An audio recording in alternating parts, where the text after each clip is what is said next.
We are back. Sober Fix Podcast. Hit the subscribe button. Put your sobriety date in the comment section. We've got Eric all the way from Hawaii. He's got a great story, man. I think all of you will enjoy it. Let's go.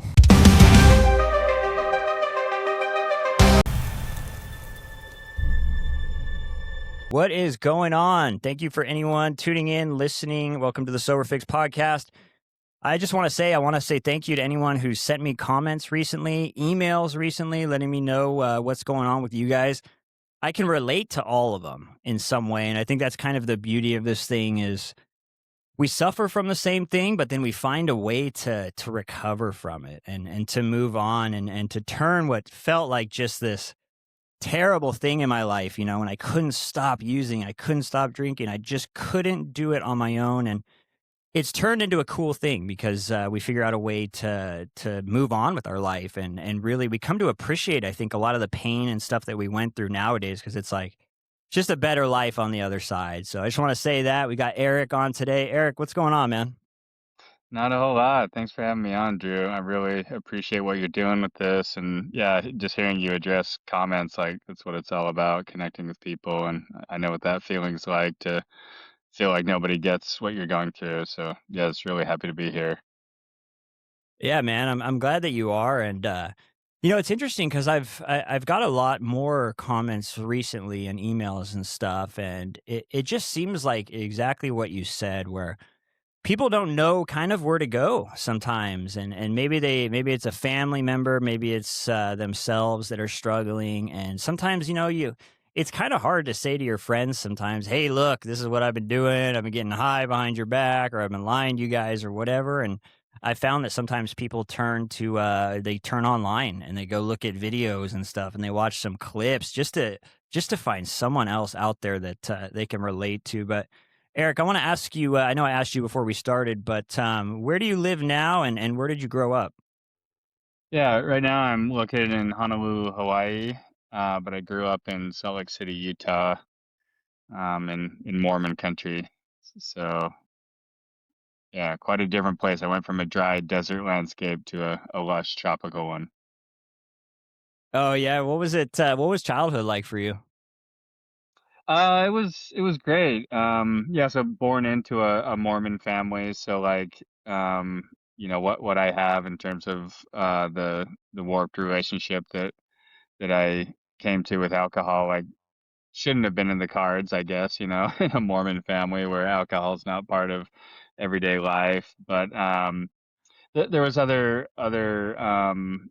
food addiction with my mom, and so which I didn't know the extent of until I got sober. But apart from that, like I never had any sort of clear memories of like that being anything um traumatic or painful for me. It was a pretty like idyllic childhood, running around with friends in the neighborhood, just getting into trouble, doing that sort of stuff. Parents who were always there, helping us with homework after school, doing all those things, taking us to the practices and so on and so forth. And um, so it was always good. I think growing up in a majority Mormon place, for somebody like me, maybe it's the sort of rebellious streak that it's said that alcoholics have.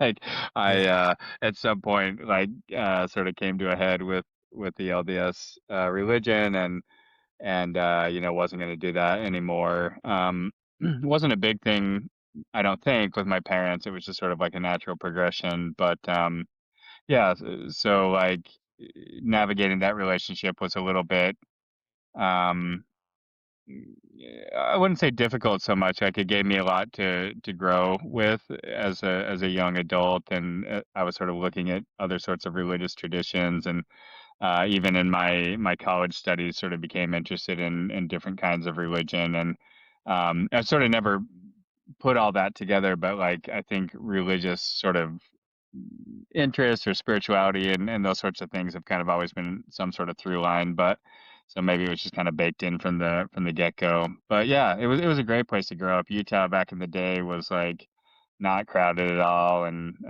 ski resorts that you can get to from the city in about 20 minutes, world-class skiing, and amazing hiking and just beautiful nature everywhere. So I loved it. It was great. Yeah, that's cool, and it's isn't it interesting that because when you're talking about your childhood and your parents helping you with homework and you had friends that you could run around and just have fun with and stuff.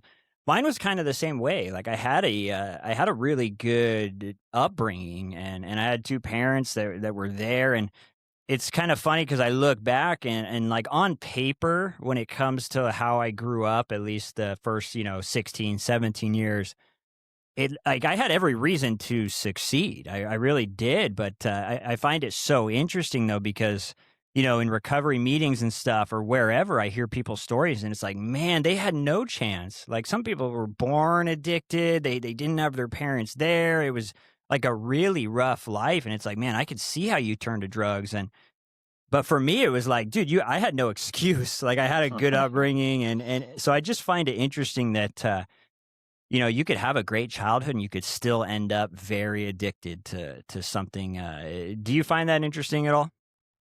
I do. Yeah. I mean, it totally resonates. Like I think I almost had, some kind of, I don't know, embarrassment's probably the wrong word, but like when I first came into recovery rooms and would share my story and like hearing other people's stories where it's like, like, damn, like, wow, like you did that. Um, but, and so I was told by people like, look for the similarities, not the differences.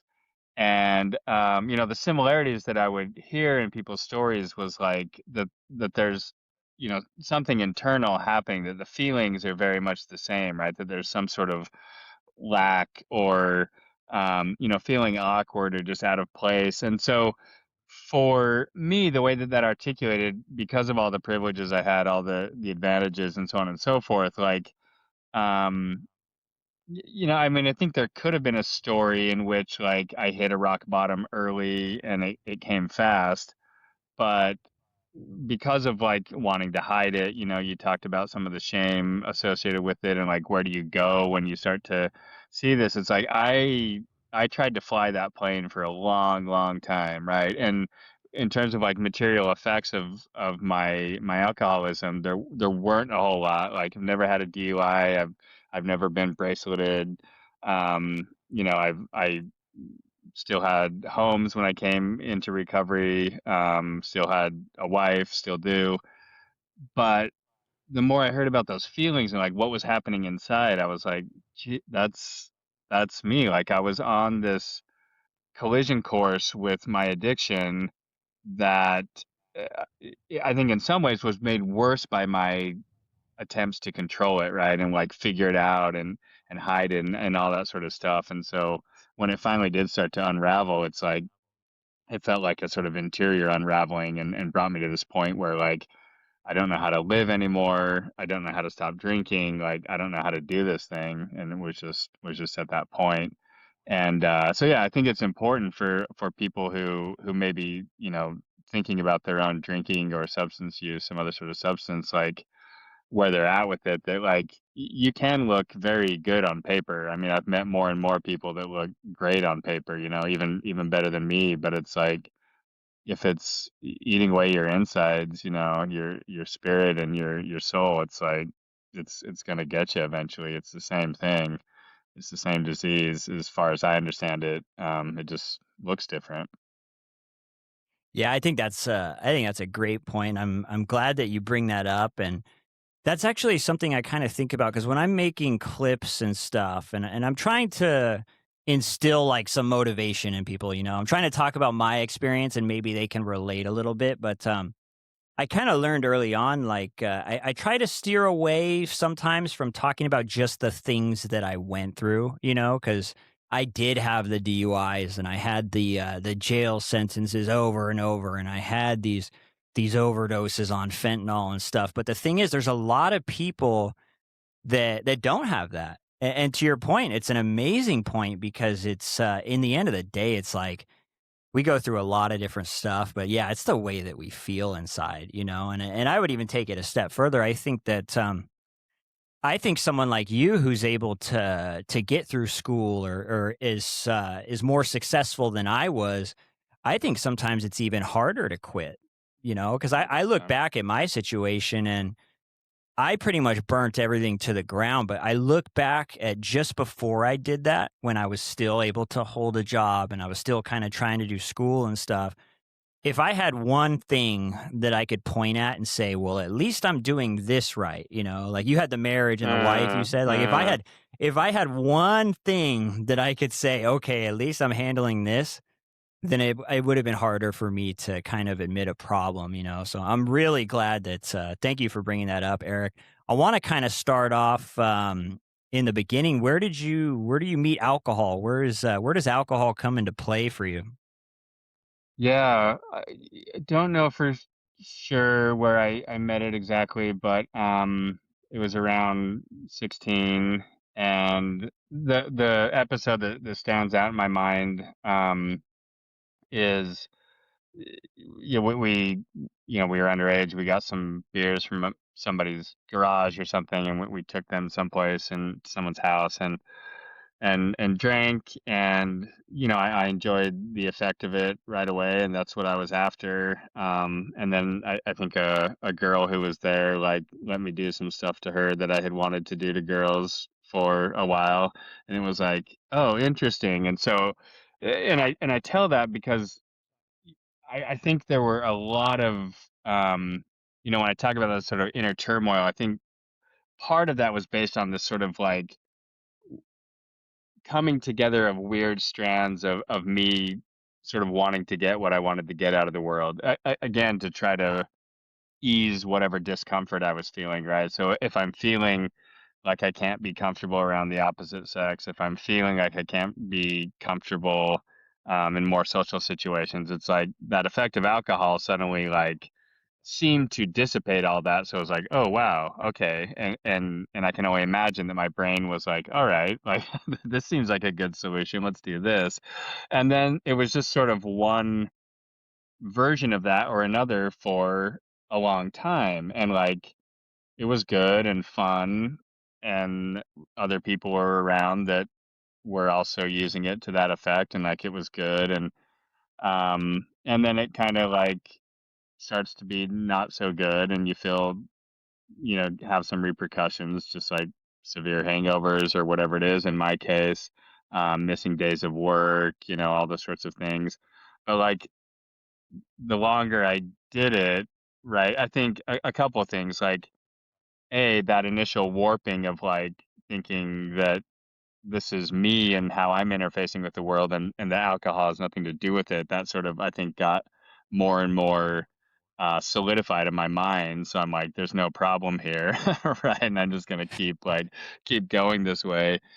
And the other is like, so as that is sort of solidified for me in my case, then it's like your life progresses, right? And people move on to other things, and I'm sort of doing the same thing, trying to do the same thing, but I always have this sort of misperception, I guess, is how I would characterize it, of like that that there's this substance that I need, and that just increase and increase and increase until it like, finally the wheels came off when it just began to consume more and more of my life. But it's only looking back in retrospect that I see like, okay, that initial sort of innocent encounter with it and the effect that I felt there was then something that like sparked my mind.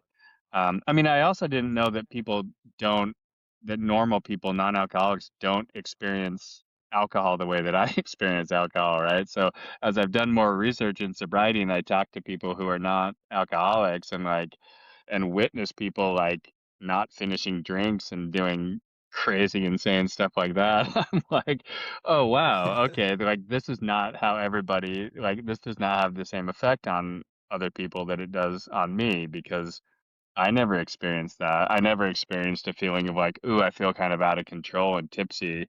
I should stop. I mean, maybe I would think that at the end of a night as I was like spinning on my bed, but yeah. Yeah. So yeah, so it was just like it's weird because you don't know what you don't know, right? And you're sort of getting channeled into this thing that's getting a grip on you, and you don't even know that it's getting a grip on you. and that's what it was in my case. Like I didn't see that there was any issue until it was had gotten to a point where like there was no turning back. I had crossed some line, I guess, and it just had become a different thing. Yeah, and it's so interesting too because like you mentioned where people are putting drinks down and they say things like, "Oh, I'm good." You ask them, "Hey, do you want a drink? I'm going to grab one. Do you want one?" "Oh, no, I'm good." That just never came out of my mouth. I No. don't remember ever turning down a drink, even at times where I should have, where the Uh-huh. spinning was coming on, or I just knew that I had overdone it. And it's so interesting, but I think you're totally right. It's like I didn't realize a lot of this stuff. I didn't realize that my drinking was just different. It was the way I was drinking was different. It was like it was very aggressive compared to the normal drinker. I always was. I drank like it was about to be last call, and last call wasn't for hours away. And when that last call did come, we're at the end of the night. I've been out with friends. Maybe we were playing pool. Maybe we were just hanging out. Everyone's been drinking all night. Everyone's good. Maybe at last call they go to get one drink, and I'm like pounding the strongest thing they have, but I just didn't realize this, and it's Uh-huh. interesting too when you said that it was kind of like starting to take over more and more, but you didn't quite realize it at the time. It was the same thing for me.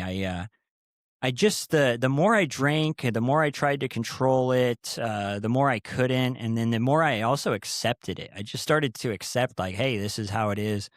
I want to ask you though, were there people that were coming to you and saying, "Hey, look, I need to talk to you about your drinking"? Did you ever have any kind of warning signs? Were people trying to reach out to you along the way?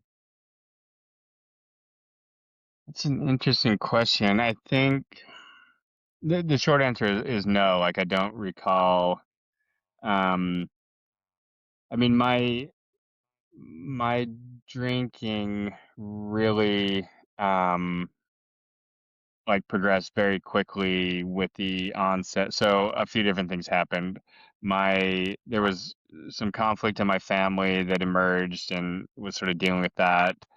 And then my my partner and I had been trying to adopt for years and years and years, and then that finally happened, a joyous thing. But it was like, okay, like we sort of got contacted, then a week later, baby's coming. So it was like that was a huge change that I don't, even though we had been trying, like it suddenly was happening. And then the pandemic started, and like going into work stopped, and so like those guardrails were off, and then there was all these new changes in my life. And so all that's to say that like so there were these huge changes that happened, and isolation, right? The pandemic happened, and so it was like there was really nobody around to like there was no guardrails for me to use anymore to like control my drinking the way I had for so long. And so it went pretty quickly from like when I would start drinking to it just being first thing in the morning at some point. Um, and then in the midst of that, we moved from the mainland in Indiana to Hawaii. And yeah, I mean, I was lying to my wife and trying to use all the tricks. I always joke that like my bottle hiding game like really took a nosedive when we moved from our spacious home in Indiana to like 600 square feet here in Hawaii. So now suddenly the logistics of this is all getting really tough. Um, I had the moment when I was drinking vodka at probably 10 in the morning in my water glass, and then my wife mistakenly grabbed, my glass and took a chug off it, and it's vodka. Um, but just sort of had all these different excuses for all that. I had just gotten used to like manipulating and lying and whatever, So with her, I was trying to justify, but yeah, eventually just got to this point where it was like, nope. Um, so prior to that, though, to answer your question more directly, I think I was also kind of I mean, I isolated a lot was part of my thing, and then I found like-minded individuals to drink with. You know, I wanted to drink with people who wanted to drink like I did, and so I didn't typically drink with folks who didn't drink like that, right?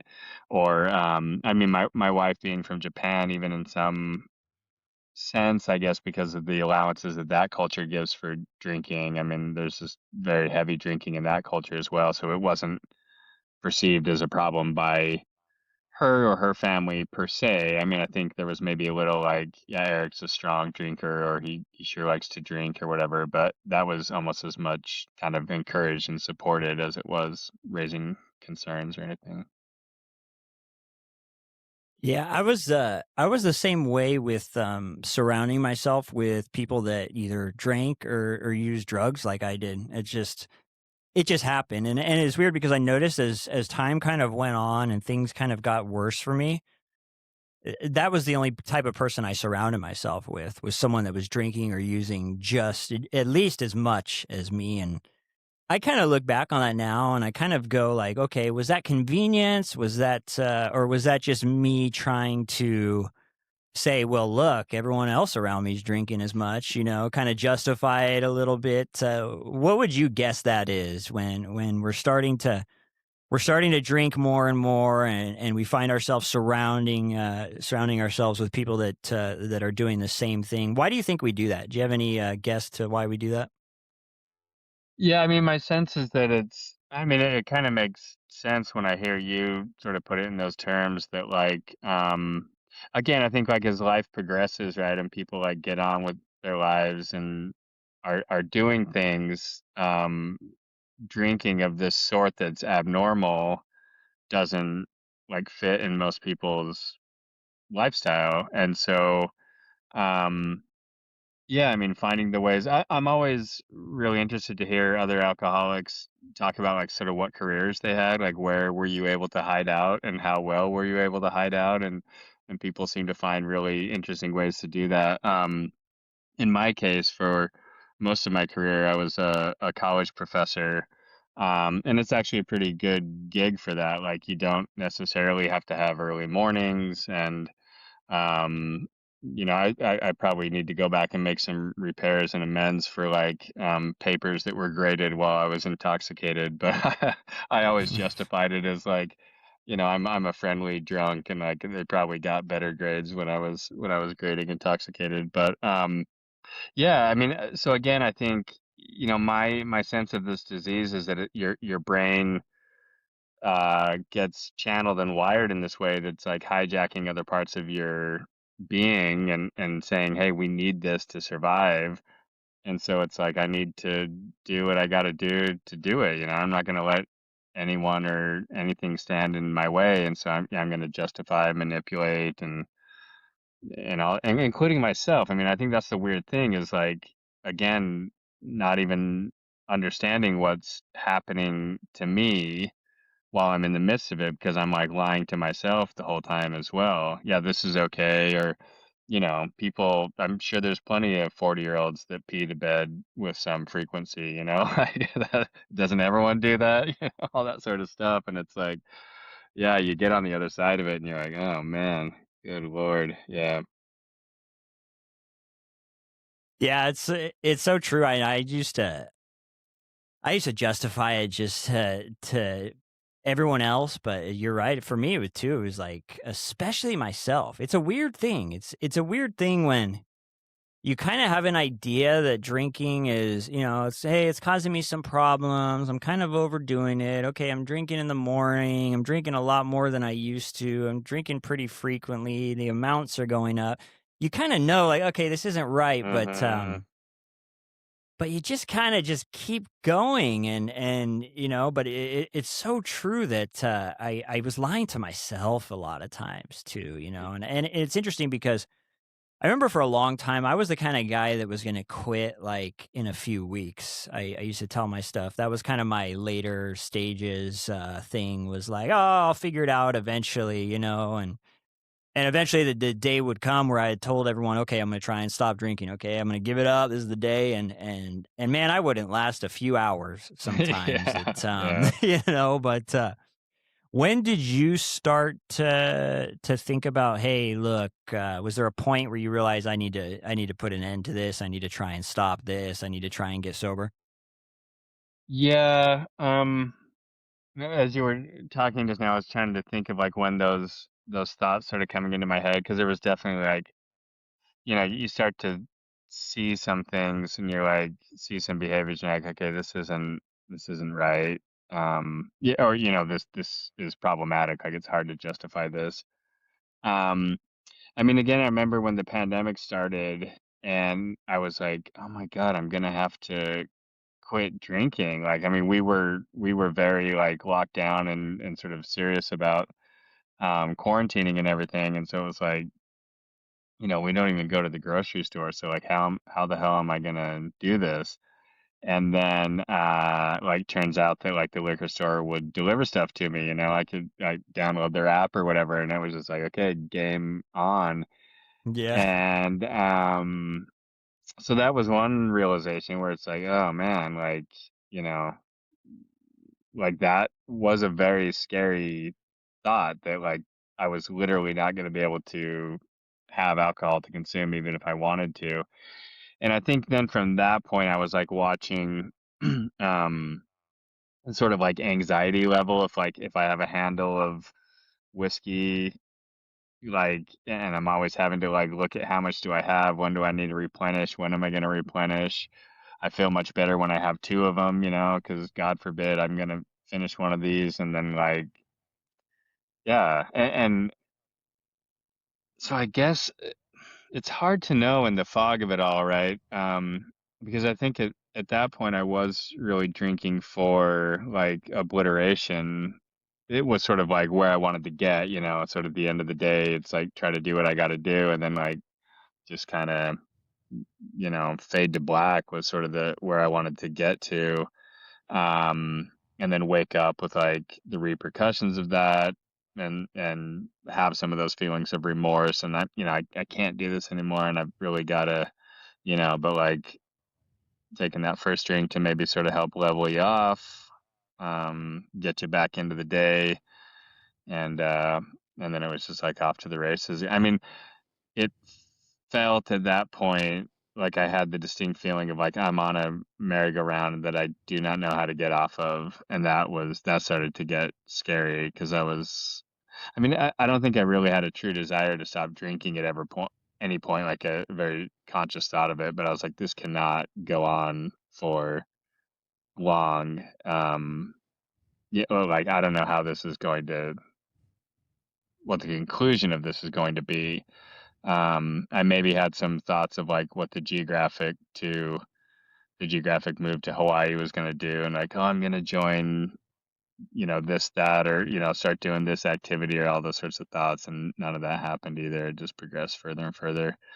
Um, so yeah, I think there was a realization at some point of like, again, something has changed. Like I am not in control of this at all anymore. And that was freaky. But by then it was like too late, I couldn't stop on my own. Yeah, the merry-go-round is it's real, and the way that you explained it kind of, "Hey, look, I gotta work today," or "I need to get some stuff done today." So you get it done, and then you go home, and then the obliteration drinking, I kind of always call it I call it like the stage 5 of, substance use or addiction or alcoholism, whatever you wanna call it. I call it kind of it's where you reach that point where it's just, no matter what, like, I'm drinking until or I'm using until whatever your thing is like, I'm doing this until I can deal until it helps me feel a little bit better, and I Uh-huh. think what it was too was, like, it was overcoming a lot of that shame and guilt because I'd wake up in the morning and I'd go, "Oh, man," I'd have that huge hangover. I wouldn't really know what happened the night before, and I'd feel like shit, but the thing is exactly how you said where it's like you're just too far gone almost, or at least it feels that way, It's like, Mhm. you just been in that repetition for so long, and it got to the point for me too where In the beginning, I would tell myself, okay, I can quit when I want to. And then it got to the point where it's like, okay, I'm going to quit soon. And then it got to the point where it's like, I don't think I can quit. And so I just continued drinking at each one of those points. But, how did you get sober? Did you end up going to a rehab or anything or a treatment center, or how did you start off? Yeah, I didn't do any sort of rehab, thankfully, or I mean, or not. I don't know. I mean, people, that seems like such a great foundation for so many people who I've met in recovery. But yeah, I just had a binge where spent basically 24 hours where it was like, I don't know if it's day or night or what, or and I don't know where my wife and child was just kind of gone. And I had seen some recovery groups meeting in the park near our house before, and I knew what it was, and I was like, eh, I sort of like knew I needed to go there. Like I saw people talking with each other, and I was like, that seems like where I need to be. And so in the midst of that, and I had some occasions of um, threatening to take my life in front of my wife and child, and being at this point where I didn't even again myself like know if I was serious or not serious, or I was just like, I don't know how to do this anymore. I'm like literally at the end of my rope. I don't know how to do this anymore. And so I came out of that like, you know, just sort of binge, and initially told my wife I'm going to go check out a recovery meeting on this day. And then instead I went to the kitchen and like tried to find the last bottle that I had, and I think had some more, and then didn't go until that evening. Um, yeah. And so then I showed up, and I think at that point I was like, had gone through enough that I was like, this is not normal. And so I didn't have any reservations about identifying myself as an alcoholic in that meeting. And folks just came up to me and started sharing their stories right away. And what one guy in particular was just sort of like kind of laughing at me and like asking me what I like to drink and stuff. I mean, not laughing at me. He was just, I think, laughing. Anyway, I later asked him to be the person who would guide me through that program. But yeah, and then I just kept going to those meetings, and then found another one that fit me well, and just kept going, and hearing people's stories. The stories they were sharing was like really big for me. And I think I was just done. I pretty quickly like got on to the pink cloud that some people call, where you're like having the initial, like feeling the benefits of not having alcohol in your system, and as it starts to leave your system, you're like, really start to feel good. And like at 1 month in or something, I was like ready to like shout from the mountaintops, like I'm an alcoholic and like it's wonderful, or like whatever. But didn't know what I was in store for. But I mean, luckily that all like stuck with me, and I just stayed in and kept at it. Tried to, I mean, a hard part for me was trying to find other people to connect with, because I had been isolated for so long. And so like just basic human relationships were like hard for me. Like, how do I be in a relationship when I'm not like trying to kind of manipulate folks and like try to get what I want? And um I don't know. It was a long process. It's been a long process. I'm coming up on 4 years of sobriety in March, and just still feel like I'm just like barely scratching the surface of what this is all about, like living this way. But that's the beauty, there's no graduation uh certificate apparently, as I hope there was in my first year. Like, just let me get on with my life. But it turns out that like my understanding of what I have is a disease, and I gotta keep staying active with my recovery from it, and just staying with it. And the great thing is that like that's it's beautiful. I love everything about that, and I try to make it the center of my life now. And so yeah, I uh I think in some ways like people in recovery rooms will talk about the gift of desperation and the real gift of like smacking rock bottom hard. And sometimes I even think, maybe it would have been better for me to have started out in a recovery program, have that space and that time to like, because trying to like adjust my whole life and like responsibilities and stuff with sort of entering into recovery. I had just started a new job, new career, and so it was like, yeah, there was a lot there, and I guess I was just willing, and I don't. Yeah, that's the other interesting thing about all this is like I don't know where that willingness comes from. I'm very much into the spiritual side of recovery, and and so I think just the universe somehow offers that up at some point because like one day I'm not, and the next day I am. And I've met people who have gone to 4, 5, 6, 7 rehabs and like didn't work, didn't work, didn't work, didn't work, and then like it works. One time they're just willing. That willingness comes from somewhere, and they do the thing. And I don't know. For me, there's a real beauty to that. That we sort of arrive when we arrive, and then we work to support each other and make sure that we stay away from that first drink or that first substance and get to live beautiful lives. Yeah, man, that's wow. So you started you went over, you're like at the meeting, you're getting sober, and then next thing you know you're in and you didn't have the rehab. So you didn't get like kind of a break for a couple months to really build a foundation and get ready for life's adjustments, and you got the new job, you got everything going on, and that's pretty cool, man. It's cool to hear, and I think what that is a lot of inspiration for probably anyone listening because it tells you that, when you're ready, like, when you really feel like, "Hey, look, I wanna make a change," you can make it happen.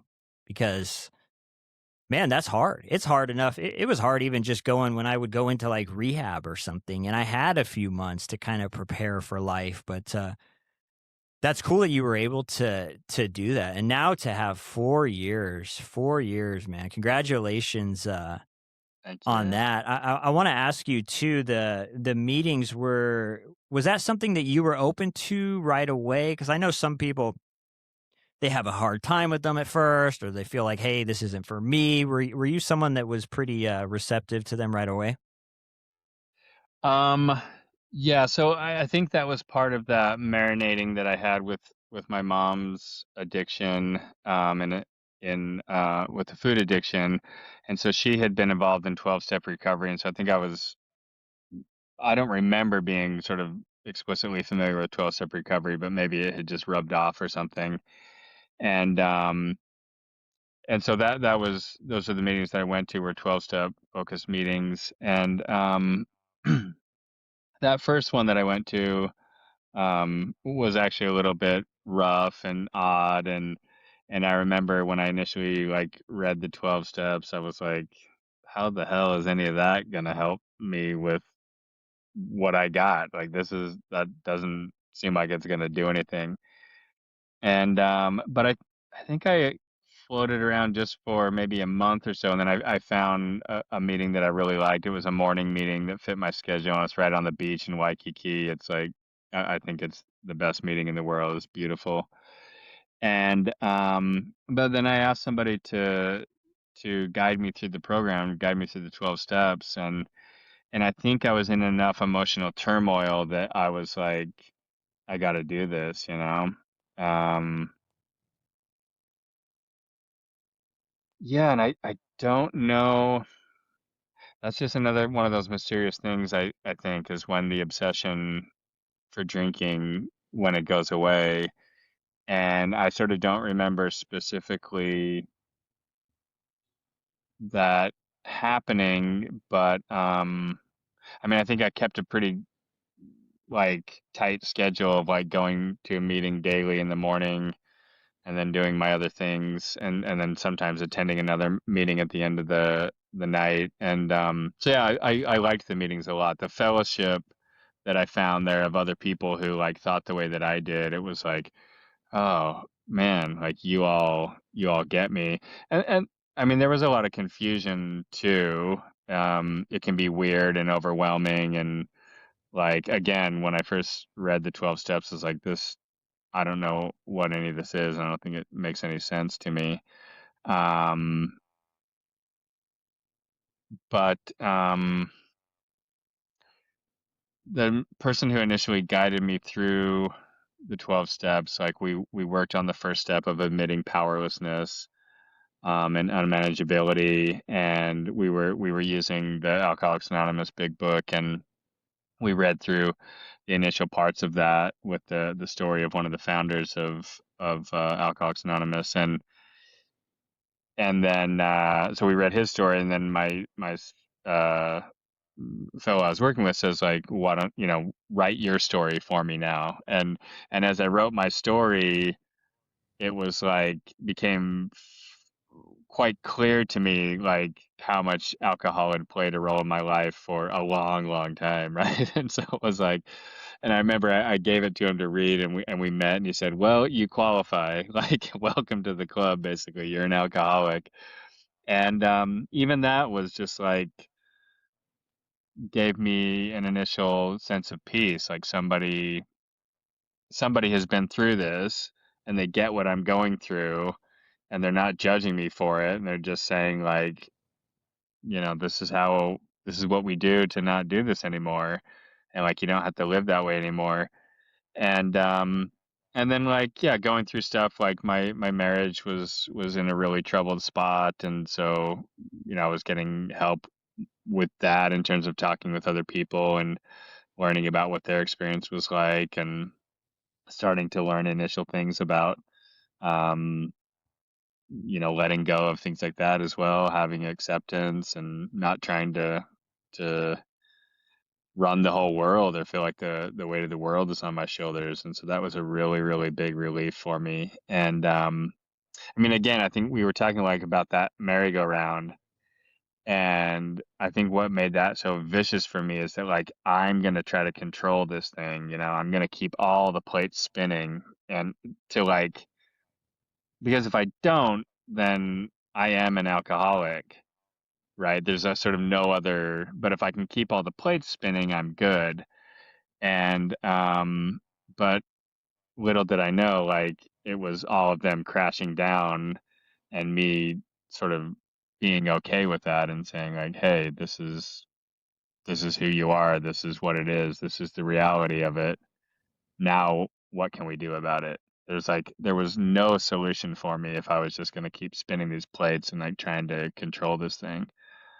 So that process of letting go is what I found through 12-step recovery, and yeah, and so I've just stuck to that because it's been working.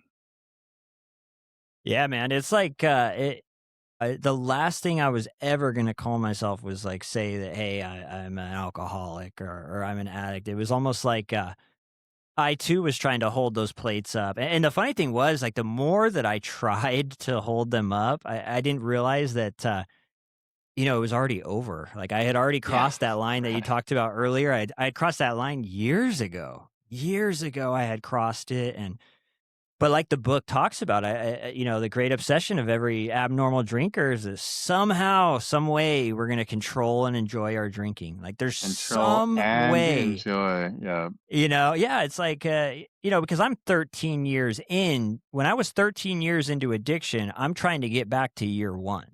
But I'm yep. 13 years in. I'm trying to get back to, hey, remember that one time when you had been drinking for a few months and you went out with your friends and you tried really hard and you had 2 drinks that night? Do you remember that? It's like, yeah. I was like, well, forget about the 10 years after that were absolutely terrible. It's like, Yeah, I suffered from the truth, but when I finally knew what my problem was, this thing that I had been avoiding for so many years. I'm not going to say that I'm an alcoholic. And then when I finally knew that I was, and I finally said it, it was like I had relief because I knew what I was up against, and to have other people that had been through the same thing, it was a big deal. Like you mentioned, kind of going to your meetings, almost every day or maybe twice a day in the very beginning. That was the only place for me where I felt sane throughout my whole Yeah. day during early recovery. It was the only place because I'd go to work and I'd be all anxious and I'm like, shit, how do I work without going and getting high on my break? And how do I do this? And how do I navigate relationships? And how do I just do this life thing without getting high? And then I'd go to a meeting and I'd be surrounded around like people like you or other people that were sober, and it was like, oh, okay. And I'd kind of calm down a little bit. But I'm glad that you bring that up. I want to ask you real quick. We're getting kind of towards the end here, but what Hmm. was the process like working through the steps? Um, yeah, it was more confusion. Um, I'm I would also say that I suffer from chronic overthinking and figuring stuff out. And that has been a process for me to work through that, meaning that like I always think I'm going to figure it out and then I take the action. Um, Again, that's me spinning the plates, right? I'm good. Like the fantasy that I'm going to figure out my drinking, I guess, and then do something about it once I figure it out, and that day is never going to come. And so going through the steps, I had to start learning to take action. And we hear that it's a program of action, that you need to work the steps, do the steps. And so what that looked like was starting to call the people that I was working with and talk through stuff with them. That was a slow process of learning kind of my insanity and the craziness of my mind, and having to come to terms with like your mind is kind of wacky, like whether it was made that way or has been that way always. Um, and so there was this process of coming to rely less and less on my mind. And the good thing is that the steps will just sort of do that for you, if you work them as diligently and honestly as you can. Um, and so I think things really started to change after. So the third step is a step in which you're sort of committing to doing this thing. In the spiritual terms, you're turning your will and your life over to the care of a higher power. But I think regardless of what you think that higher power is, you're sort of turning it over to this larger process and saying, okay, I'm going to commit to this and do it, like commit to a different way of living. And and so I think that was really big. And then I started on this inventory process, and inventory, I hate doing it, but I think it's one of the most powerful tools out there, spiritual and otherwise. I mean, I recommend it to all sorts of different folks that I interact with now, just to like try to get some modicum of awareness of like patterns that are driving your behavior. And that's a real gift of 12-step recovery, I think, is that we get to develop some sort of awareness of like what's going on and what's driving this stuff. And for me, then it's this kind of again, a little bit of a separation and giving me some distance where I can see the alcoholic version of myself, but I can also start to become and realize this version of myself that doesn't need that, that is sort of coming from this deeper place. And so that was really great. And then went through some of the amends process, and I've seen relationships get healed, and in different ways I've learned to deal with some of the other tendencies I have of like codependency and people pleasing, a lot of the things that were how I would sort of take the weight of the world onto my shoulders. Not that the world was ever asking me to take its weight onto my shoulders. I was just doing it, out of my own desire to control things. And so like you really started to feel that discomfort like ease, right, as I was letting go of some of these things. And so then um later, as I began to work with other people and started focusing more on my spiritual practice, and so that was the other big thing, is a lot of discipline, focusing on prayer, meditation. I was never a big prayer. I had sort of been into meditation, but both of those things really became active parts of my life, of like every morning waking up, getting on my knees first thing. And again, I think if like the spiritual aspect doesn't resonate with anyone, a sort of starting the day with just a commitment to saying, um, I'm not a bad person. I'm going to try to go through this day and like do things well, and I'm going to screw it up, right? I'm going to misstep left, right, and the other way, but I'm going to commit to sort of coming back to what I'm trying to do and like recognize what I'm trying to do, that I'm trying to be a different version of myself. And that for me was really powerful. And then I think has just put me on a trajectory where the recovery can just continue to deepen, and I can continue on the journey without being like overwhelmed by it. I think if I sort of, for me personally, if I didn't have that spiritual aspect and something deeper to connect with, I feel like I would just implode on myself with like shame and guilt and fear and everything else that drives it for me. But with this program and being able to do it that, in that way, and sort of take an honest look at myself, but say, hey, that's just things you're doing, trying to like thinking you need this, that, or the other. And you just make course corrections and like do it again the next day, and then look at how you did, and then do it again the next day, and just, do it a day at a time. That really became powerful for me.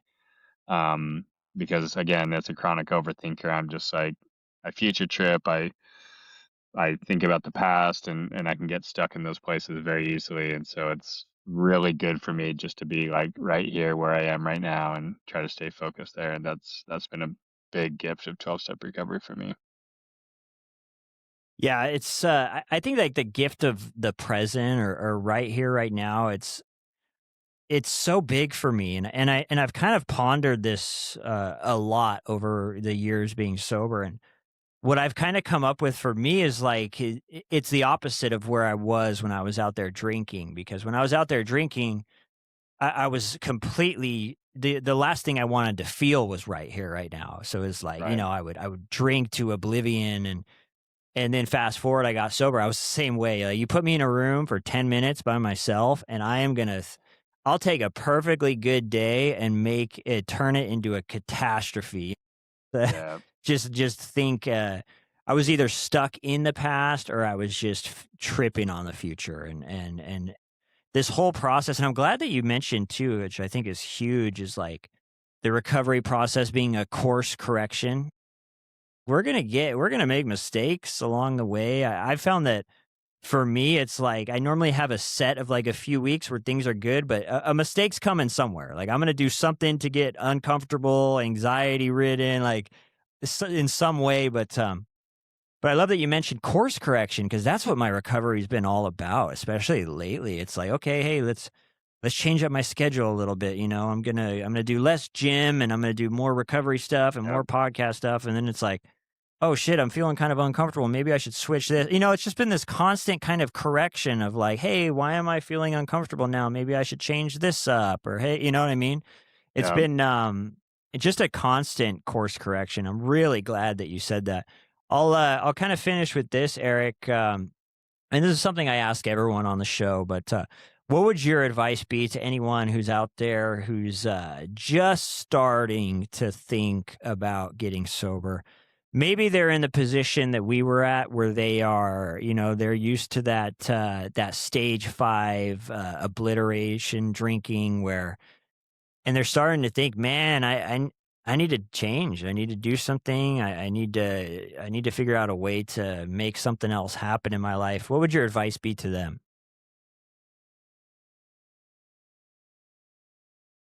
I think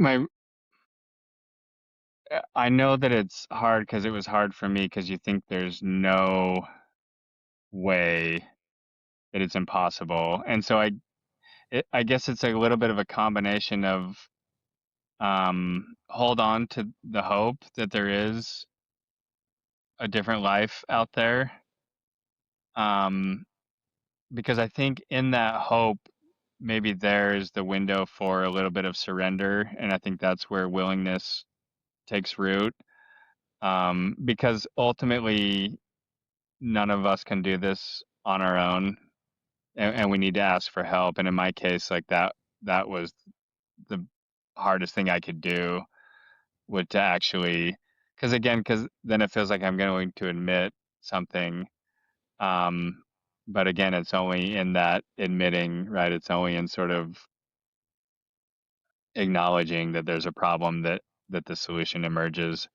Um, and so, yeah, again, knowing that it can be hard to see those things when you're in the midst of it, um, to just cling on to those moments of hope, and to not let go, and and ask for those to grow into something more, and into a place where you can ask for help, because you're not alone. And so, I like you were saying at the beginning, um, of our session today, there's these ways to connect online.